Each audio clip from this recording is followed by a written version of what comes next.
दोस्तों नमस्कार। आज अपन बात करेंगे आरपीएससी द्वारा आयोजित सेकंड ग्रेड के प्रथम प्रश्न पत्र के एमसीक्यूज़ के बारे में, जो कि उत्कर्ष क्लासेस के होने वाले हैं। दोस्तों यूट्यूब पे आपको इसकी वीडियो नहीं मिलेगी क्योंकि ये काफ़ी इंपॉर्टेंट प्रश्न है और इनकी एमसीक्यूज़ आपको यूट्यूब पे बहुत ही कम देखने को मिलेगी और एग्ज़ाम काफ़ी नज़दीक है। इस हिसाब से मैं ये वीडियो डाल रहा हूँ, तो ये आपके लिए काफ़ी इंपॉर्टेंट होने वाली है दोस्तों। तो भारत एवं राजस्थान की राज्य व्यवस्था तथा अंतर्राष्ट्रीय के अभ्यास हेतु अपन टॉपिक वाइज प्रश्न पढ़ेंगे, वस्तुनिष्ठ प्रश्न एमसीक्यूज। अपन चाहे कितना भी पढ़ ले लेकिन उसको अपन व्यक्त सिर्फ एमसीक्यूज में ही कर पाते हैं दोस्तों। तो आपका बिना टाइम लिए अपन एमसीक्यूज को शुरू करते हैं। दोस्तों इसमें अनुक्रमणी का देख लीजिए आप। भारतीय राज्य व्यवस्था में अपन इन टॉपिक के एमसीक्यू सॉल्व करेंगे, राजस्थान में ये टॉपिक और अंतर्राष्ट्रीय संबंध में ये। तो काफ़ी कम टाइम में काफ़ी ज़्यादा एमसीक्यू सॉल्व करवा दिए जाएंगे और ये वीडियो काफ़ी इंपॉर्टेंट होने वाली है आपके लिए। तो दोस्तों वीडियो को बिना स्किप किए देखना, क्योंकि बुक में अपन ने कितना भी पढ़ा हो लेकिन एमसीक्यूज में ही उसको व्यक्त किया जा सकता है। दोस्तों शुरू करते हैं। फर्स्ट है अपना भारतीय राज्य व्यवस्था। इसमें अपन बात करने वाले भारतीय संवैधानिक विकास और भारत शासन अधिनियम, एक तो 1919 का और 1935 का। तो दोस्तों शुरू करते हैं वीडियो।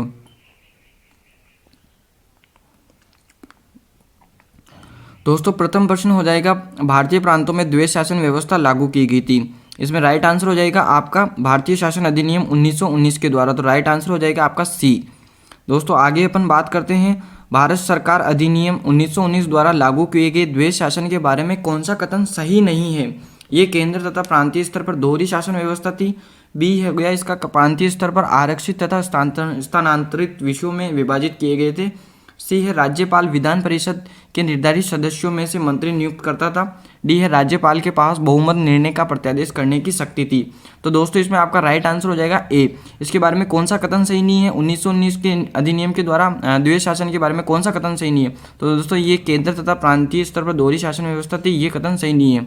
तो इसका राइट आंसर हो जाएगा ए, क्योंकि 1919 केवल प्रांतीय स्तर पर दोहरी शासन व्यवस्था थी। ठीक है दोस्तों, अपन आगे बात करते हैं प्रश्न नंबर 3 पे। बंगाल का प्रथम गवर्नर जनरल कौन था। तो बंगाल का प्रथम गवर्नर जनरल था दोस्तों आपका वॉरेन हेस्टिंग। तो इसका राइट आंसर हो जाएगा दोस्तों बी। अपन आगे बात करते हैं, किस अधिनियम के द्वारा केंद्र में द्विसदनात्मक विधानमंडल की स्थापना की गई। भारत अधिनियम 1909, भारत 1919 और भारत शासन अधिनियम 1935 उपयुक्त में से कोई। द्विसदनात्मक विधानमंडल की स्थापना की गई किस अधिनियम द्वारा। केंद्र में दोस्तों केंद्र की बात है तो आपको समझ लेना है कि भारत शासन अधिनियम 1935। तो इसका राइट आंसर हो जाएगा दोस्तों आपका सी 1935। क्वेश्चन नंबर 5 है दोस्तों, 1935 के अधिनियम द्वारा भारत की गुलामी का राजस्व था, ये कथन किसने कहा। सरदार पटेल ने, महात्मा गांधी ने, तेज बहादुर सप्रू ने और जवाहरलाल नेहरू। तो दोस्तों राइट आंसर हो जाएगा डी, जवाहरलाल नेहरू ने। दोस्तों ये कथन जवाहरलाल नेहरू ने कहा था। तो राइट आंसर हो जाएगा डी। अब हम बात करते हैं प्रश्न नंबर 6 के बारे में। भारत में संघीय न्यायालय की स्थापना हुई 1 अक्टूबर 1937 को। दोस्तों ये क्वेश्चन आप भी पढ़ेंगे, अगर आपने भी पहले इसका पूरा अधिनियम दोनों पढ़ रखे होंगे तो आपको भी काफ़ी इजी लगेंगे, और अगर आपने नहीं भी पढ़ रखे तो भी एमसीक्यूज आप पढ़ लीजिए, आपके काफ़ी ज़्यादा डाउट्स क्लियर हो जाएंगे। तो इसका राइट आंसर हो जाएगा सी, क्योंकि एमसीक्यूज में सब कुछ दिया होता है। प्रश्न नंबर 7 हो गया, वर्ष 1935 के अधिनियम को दास्ता का चार्टर किसने कहा। दोस्तों इसका राइट आंसर हो जाएगा पंडित नेहरू, ए। ये काफ़ी इजी क्वेश्चन है, इसलिए इसका एक मीनिंग में इसका आंसर निकल जाता है। क्वेश्चन नंबर 8 हो गया, भारत में लोक सेवा आयोग की स्थापना किस अधिनियम के तहत की गई। भारत में लोक सेवा आयोग दोस्तों 1935। इसका राइट आंसर हो जाएगा सी दोस्तों, सी ये वाला 1935। अब अपन बात करते हैं, भारत के लिए उच्चायुक्त के पद पर सृजन किया गया। दोस्तों 1919 के अधिनियम के अंतर्गत। राइट आंसर हो जाएगा बी, राइट आंसर बी, ये बी, राइट आंसर बी। ठीक है दोस्तों, अब अपन बात करते हैं आगे प्रश्नों के बारे में। निम्नलिखित में से किस अधिनियम से केंद्र में द्वैध शासन प्रणाली को स्थापित किया गया। केंद्र में द्वैध शासन प्रणाली को 1935। दोस्तों केंद्र की बात आए तो आपको एक ही चीज़ ध्यान रखनी है, भारत शासन अधिनियम 1935। तो राइट आंसर हो जाएगा दोस्तों इसमें आपका ए। दोस्तों आगे बात करते हैं, गवर्नमेंट ऑफ इंडिया एक्ट 1935 की प्रमुख विशेषताएं क्या थी। प्रांतीय संवाह्यता, केंद्र में द्वैध शासन और अखिल भारतीय संघ और भारत परिषद की समाप्ति। तो दोस्तों ये 1935 के अधिनियम की प्रमुख विशेषताएं पूछ रहा है, गवर्नमेंट ऑफ इंडिया एक्ट की प्रमुख विशेषताएं। तो दोस्तों सारी ही विशेषताएं थी, तो 1 2 3 4 चारों हो गए, तो डी ऑप्शन आपका राइट आंसर हो जाएगा, तो डी। क्वेश्चन नंबर 12 है, भारत सरकार अधिनियम 1919 के संबंध में निम्नलिखित में से कौन सी विशेषता सही नहीं है, यानी असत्य विशेषता है। तो इसने शासन की दोहरी योजना पेश की जिसे सामान्यतः डायरेक्टरी कहा जाता है, ये सही है। ये देश की द्विपक्षीय और प्रत्यक्ष चुनाव की बात करता है, ये भी बात सही है। ये अलग मतदाता प्रदान करके सांप्रदायिक प्रतिनिधित्व के सिद्धांत का समर्थन नहीं करता। दोस्तों ये बात गलत है यहाँ पे। तो अब एक और पढ़ लेते हैं, इसमें लोक सेवा आयोग की स्थापना का प्रावधान रखा गया, ये भी सही है। तो दोस्तों इसमें राइट आंसर हो जाएगा आपका सी। दोस्तों ये कथन इसमें सही नहीं है, तो ये विशेषता इसकी सही नहीं, यानी ये असत्य है। दोस्तों अपन बात करते हैं आगे, भारतीय शासन अधिनियम 1919 के संदर्भ में कौन सा कथन असत्य है, 1919 के लिए कौन सा कथन गलत है। तो दोस्तों केंद्र वाला तो मैंने आपको बताया था किस में आएगा, वो 1935 में। तो ये केंद्र वाला, तो इसमें राइट आंसर हो जाएगा डी। डी इसमें असत्य है, तो डी। ठीक है दोस्तों, अब अपन आगे चलते हैं। भारत सरकार अधिनियम 1935 की प्रमुख विशेषताएं क्या है। प्रांतों में स्वायत्तता, प्रांतों में द्वैध शासन और प्रांतों में आंशिक उत्तरदायी शासन और हाई कमिश्नर की नियुक्ति। तो भारत शासन 1935 की प्रमुख विशेषता ये थी दोस्तों, प्रांतों में स्वायत्तता। तो इसका राइट आंसर हो जाएगा दोस्तों आपका ए। दोस्तों अपन बात करते हैं मॉन्टेग्यू चेम्सफोर्ड अधिनियम। दोस्तों बहुत ही इजी क्वेश्चन है ये, उसका राइट आंसर हो जाएगा भारत सरकार अधिनियम 1919। इसको भारत शासन अधिनियम 1919 भी बोलते हैं, मॉन्टेग्यू चेम्सफोर्ड अधिनियम भी बोलते हैं। राइट आंसर हो जाएगा बी। 1935 का भारत सरकार अधिनियम क्यों महत्वपूर्ण है। ये भारत के संविधान का प्रमुख स्रोत है, इसके द्वारा भारत को स्वतंत्रता मिली। सी हो गया, इसमें भारत विभाजन का उल्लेख था, इसके द्वारा रियासतें समाप्त हुई। दोस्तों तो इसका राइट आंसर हो जाएगा आपका 1935 के अधिनियम की प्रमुख विशेषता, ये भारतीय संविधान का प्रमुख स्रोत है, ए इसकी विशेषता हो जाएगी। तो राइट आंसर हो जाएगा ए। आगे अपन बात करते हैं भारत शासन 1919, भारत शासन अधिनियम 1919 के संदर्भ में निम्नलिखित कथनों पर विचार कीजिए। इस अधिनियम के इन कथनों पर विचार कीजिए और इसमें से पहला कथन है, इस अधिनियम की प्रस्तावना में उत्तरदायी शासन शब्द का उल्लेख किया गया है। बिल्कुल सही बात है। इस अधिनियम के द्वारा केंद्र व राज्य सरकारों के कार्यों का बंटवारा किया गया है। उपयुक्त कथनों में से कौन से कथन असत्य हैं। दोस्तों दोनों ही कथन असत्य नहीं है, दोनों ही कथन सही है। तो इसमें राइट आंसर हो जाएगा न तो एक और न ही दो, दोनों ही सही है ये।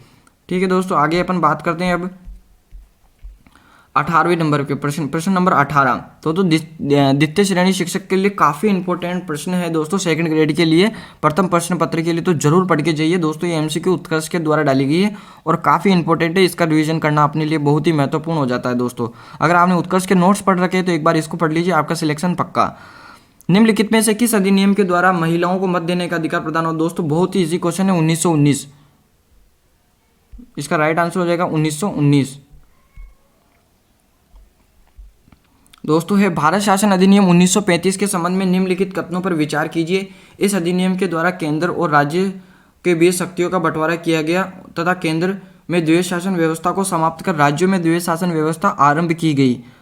सेकंड नंबर हो गया, भारत शासन अधिनियम 1935 के प्रावधानों के अनुरूप 1937 में ब्रह्मा को भारत से अलग कर दिया था। तो दोस्तों इसमें ए गलत हो जाएगा और सेकंड बिल्कुल सही है, 1937 में ब्रह्मा को भारत से अलग कर दिया गया था। तो दोस्तों इसमें राइट आंसर हो जाएगा केवल बी। केवल बी मतलब केवल दो, मतलब ये दूसरे नंबर का। ठीक है दोस्तों, केवल दो। अब अपन बात करते हैं 20वें नंबर क्वेश्चन के बारे में। 1935 के भारत शासन अधिनियम के संदर्भ में कौन सा कथन असत्य है। कौन सा कथन असत्य है 1935 के भारत शासन अधिनियम के अंतर्गत। तो भारत में वर्तमान संविधान का प्रमुख स्रोत 1935 का अधिनियम है। बी हो गया इसका, इस अधिनियम के द्वारा अवशिष्ट शक्तियां वायसराय को दे दी गई। सी है, इसमें दलित जातियों, महिलाओं और मजदूर वर्ग के लिए एक अलग से निर्वाचन की व्यवस्था की गई। डी हो गया इसमें, इस अधिनियम के तहत 1939 में संघीय न्यायालय की स्थापना की। दोस्तों चौथा डी गलत है, क्योंकि संघीय न्यायालय की स्थापना 1 अक्टूबर 1937 को की गई, जो कि मैंने आपको ऊपर पढ़ाया भी था। तो इसमें आपका राइट आंसर हो जाएगा डी। असत्य पूछ रहा है तो डी राइट आंसर हो जाएगा। यहाँ पे 1 अक्टूबर 1937 था संघीय न्यायालय की स्थापना। ठीक है दोस्तों, आगे चलते हैं अपन। 21 नंबर क्वेश्चन है, भारत के संवैधानिक विकास के संदर्भ में निम्नलिखित कथनों पर विचार कीजिए। जिसमें प्रथम है, इन कथनों पर विचार करो। पहला है, 1919 के भारत सरकार अधिनियम के द्वारा वैधानिक आयोग का गठन किया गया, जिसका कार्य 15 वर्ष बाद जांच करने के बाद अपनी रिपोर्ट प्रस्तुत करना। दूसरा था, भारत सरकार अधिनियम 1935 के तहत शक्तियों का बंटवारा प्रस्तुत करना। तीसरा है, 1935 के अधिनियम के मताधिकार का विस्तार किया गया, लगभग 15% जनसंख्या को मत देने का अधिकार मिल गया। तो दोस्तों इन कथनों पर विचार कीजिए, उपयुक्त कथनों में से कौन सा कथन असत्य है। तो दोस्तों इनमें से असत्य कथन है 1 और 3 ये दोनों असत्य कथन है। इसमें सही कथन हो जाएगा भारत शासन अधिनियम 1935 के तहत शक्तियों का बंटवारा प्रस्तुत करना था। इसका ये बिल्कुल सही है कि भारत शासन अधिनियम के तहत शक्तियों का बंटवारा प्रस्तुत करना था। तो राइट आंसर हो जाएगा दोस्तों आपका 2। तो नहीं, ये राइट आंसर केवल 2 है। तो असत्य कथन कौन से हो गए? 1 और 3। तो राइट आंसर हो जाएगा सी। राइट आंसर सी, ये सी। 1 और 3 इसमें असत्य कथन है। ठीक है दोस्तों, अपन बात करते हैं नरेंद्र मंडल का गठन कौन से अधिनियम के द्वारा किया गया? तो दोस्तों नरेंद्र मंडल का गठन 1919 के अधिनियम के द्वारा। बहुत ही इजी क्वेश्चन है दोस्तों, बहुत ही इजी क्वेश्चन। सी। 23 क्वेश्चन है दोस्तों, निम्नलिखित में 1935 के भारत शासन अधिनियम के संदर्भ में असत्य कथन कौन सा? मतलब 1935 के संदर्भ में इस नियम के संदर्भ में गलत कथन कौन सा है? इस अधिनियम द्वारा संघीय लोक सेवा आयोग का प्रावधान किया गया। इस अधिनियम द्वारा अखिल भारतीय संघ की स्थापना का प्रावधान किया गया। देशी रियासतों को इच्छा पर छोड़ा गया कि वे इस संघ का हिस्सा बने या नहीं बने। तो उपयुक्त कथनों में से कौन से कथन सत्य हैं? अब ये बोल रहा है कि इन कथनों में से कौन से कथन सत्य हैं। तो दोस्तों संघीय लोक सेवा आयोग का प्रावधान किया गया, यह भी सत्य है। अखिल भारतीय संघ की स्थापना का प्रावधान किया गया, यह भी सत्य है। देशी रियासतों की इच्छा पर छोड़ा गया कि वे संघ का हिस्सा बने या नहीं बने। तो दोस्तों तीनों ही सही है इसमें। तो आपका राइट आंसर हो जाएगा बी। इसमें आपका राइट आंसर हो जाएगा दोस्तों बी, ये बी। ठीक है दोस्तों, अब अपन आगे बात करते हैं। भारत सरकार अधिनियम 1919 के द्वारा प्रशासन के क्षेत्र में केंद्रीकरण की नीति का प्रोत्साहन किया गया, विकेंद्रीकरण नीति का प्रोत्साहन किया गया, प्रांतों में स्वायत्तता को समाप्त कर दिया गया। उपयुक्त में से कोई नहीं। तो दोस्तों राइट आंसर हो जाएगा 1919। भारत सरकार अधिनियम 1919 के द्वारा प्रशासन के क्षेत्र में विकेंद्रीकरण की नीति को प्रोत्साहन दिया गया। दोस्तों राइट आंसर बी। 25 है दोस्तों, 1919 के भारत शासन अधिनियम के तहत कौन सी बात असत्य है? मताधिकार को सीमित कर दिया गया, यद्यपि कुछ खर्चे वाले विभाग स्थानांतरित कर दिए गए, फिर भी वित्त व्यवस्था पर सरकार का पूर्ण नियंत्रण रहा।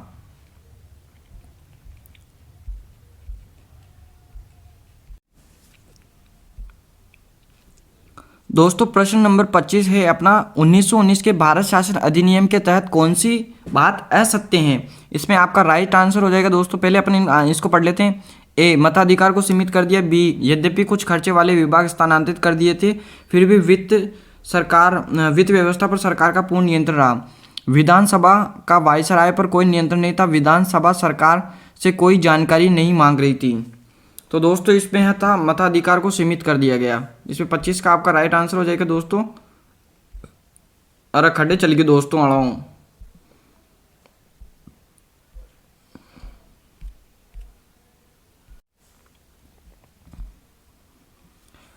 दोस्तों प्रश्न नंबर 25 है अपना, 1919 के भारत शासन अधिनियम के तहत कौन सी बात सत्य नहीं है, यानी कौन सी बात असत्य है? ए, मताधिकार को सीमित कर दिया। बी, यद्यपि कुछ खर्चे वाले विभाग स्थानांतरित कर दिए गए थे, फिर भी वित्त व्यवस्था पर सरकार का पूर्ण नियंत्रण रहा। सी, विधानसभा का वायसराय पर कोई नियंत्रण नहीं था। डी, विधानसभा सरकार से कोई जानकारी नहीं मांग रही थी। तो दोस्तों इसमें राइट आंसर हो जाएगा आपका ए। राइट आंसर ए हो जाएगा दोस्तों, मताधिकार को सीमित कर दिया गया था। 1919 के भारत शासन अधिनियम के तहत कौन सी बात सत्य नहीं थी? तो कौन सी बात असत्य है? तो ये असत्य, मताधिकार को सीमित कर दिया, ये बात असत्य है दोस्तों 1919 के लिए। ठीक है, अपन आगे चलते हैं। 1919 के भारत शासन अधिनियम के तहत विधान परिषद का कार्यकाल कितने वर्षों का था? 3 वर्षों का। बहुत ही ईजी क्वेश्चन है दोस्तों, 3 वर्षों का। दोस्तों क्या हो जाएगा राइट आंसर? 3 वर्ष। इसमें राइट आंसर हो जाएगा आपका सी, 26 का सी। 27 में बात करते हैं, भारत शासन अधिनियम 1919 के द्वारा प्रांतीय सरकार को दुर्बल बनाया गया, शक्तिशाली बनाया गया, नजरअंदाज किया गया। उपयुक्त में से कोई नहीं। तो दोस्तों शक्तिशाली बनाया गया, बहुत ही इजी क्वेश्चन, राइट आंसर हो जाएगा बी। अगला क्वेश्चन है दोस्तों 28, गवर्नर जनरल का कार्यकाल कितने वर्षों का था? दोस्तों 5 वर्षों का। बहुत ही इजी क्वेश्चन हो गया ये भी, 5 वर्षों का। तो दोस्तों राइट आंसर हो गया इसमें डी। 29 हो गया, भारत शासन अधिनियम 1919 का दूसरा नाम क्या था? तो दोस्तों राइट आंसर हो जाएगा ए, मॉन्टेग्यू चेम्सफोर्ड अधिकार अधिनियम। तो राइट आंसर ए। दोस्तों अगला है, भारत शासन अधिनियम 1919 के प्रतिनिधि शासन की दिशा में महत्वपूर्ण कदम उठाया था। द्वेष शासन किस स्तर पर लागू किया गया था? भारत शासन अधिनियम 1919 ने प्रतिनिधि शासन की दिशा में महत्वपूर्ण कदम उठाया था। द्वेष शासन किस स्तर पर लागू किया गया था? केंद्रीय एवं प्रांतीय दोनों स्तरों पर, केंद्रीय स्तर पर, प्रांतीय स्तर पर और उपयुक्त में दोस्तों 1919 में तो प्रांतीय स्तर पर लागू किया गया था। तो 30वें का राइट आंसर हो जाएगा सी। क्या हो जाएगा? सी। दोस्तों 31 है, भारत में द्वैध शासन की शुरुआत निम्नलिखित में से किस अधिनियम के तहत की गई थी? द्वैध शासन की शुरुआत 1919 के अधिनियम के तहत की गई थी। दोस्तों राइट आंसर हो गया इसमें ए, आपका ए राइट आंसर हो जाएगा। भारत में द्वैध शासन की शुरुआत 1919 के अधिनियम के तहत की गई थी। निम्नलिखित में से भारत शासन अधिनियम 1935 की विशेषता नहीं है। प्रांतीय स्वायत्तता केंद्र में द्वैध शासन, ऑल इंडिया फेडरेशन प्रांतों में द्वैध शासन। दोस्तों मैंने 1935 के लिए केंद्र तो बताया, तो ये तो ठीक हो जाएगा। प्रांतीय स्वायत्तता भी थी, ये भी मैंने ऊपर पढ़ा है। ऑल इंडिया फेडरेशन ये भी था। तो प्रांतों में, ये प्रांतों वाला किसका हो गया दोस्तों? 1919 का। तो राइट आंसर क्या हो जाएगा इसमें? विशेषता नहीं तो डी, इसमें ये राइट आंसर हो जाएगा। दोस्तों 33 नंबर क्वेश्चन पूछ रहा है कि संघीय प्रणाली का पहला प्रयास भारत सरकार द्वारा भारत शासन अधिनियम किसके द्वारा किया गया? इस तो संघीय प्रणाली का पहला 1935। दोस्तों राइट आंसर हो जाएगा इसमें आपका ए। बहुत इजी क्वेश्चन है दोस्तों ये। लास्ट क्वेश्चन है दोस्तों आपका इस टॉपिक का, किस अधिनियम की प्रमुख विशेषता प्रांतीय स्वायत्तता थी? भारत सरकार अधिनियम 1919, भारत शासन अधिनियम 1935 और रेगुलेट एक्ट 1973, भारत शासन अधिनियम 1858। तो दोस्तों किस अधिनियम की प्रमुख विशेषता प्रांतीय स्वायत्तता दोस्तों 1935। प्रांतीय स्वायत्तता पूछा दोस्तों, प्रांतीय स्वायत्तता, तो इसका राइट आंसर हो जाएगा बी। तो आपका क्या हो जाएगा राइट आंसर? बी, ये भारत शासन अधिनियम 1935। इसी के साथ ये अपना एमसीक्यू 1935 और 1919 के अधिनियम का एमसीक्यू यहाँ समाप्त होता है। दूसरा वीडियो जिसमें अपन और भी जितने भी टॉपिक है उनके एमसीक्यू सॉल्व करते चलेंगे। तो दोस्तों ये वीडियो काफ़ी इंपॉर्टेंट होने वाली है आपके एग्जाम के पॉइंट ऑफ व्यू से। तो चैनल को सब्सक्राइब करना ना भूलें और मिलते हैं नेक्स्ट वीडियो में।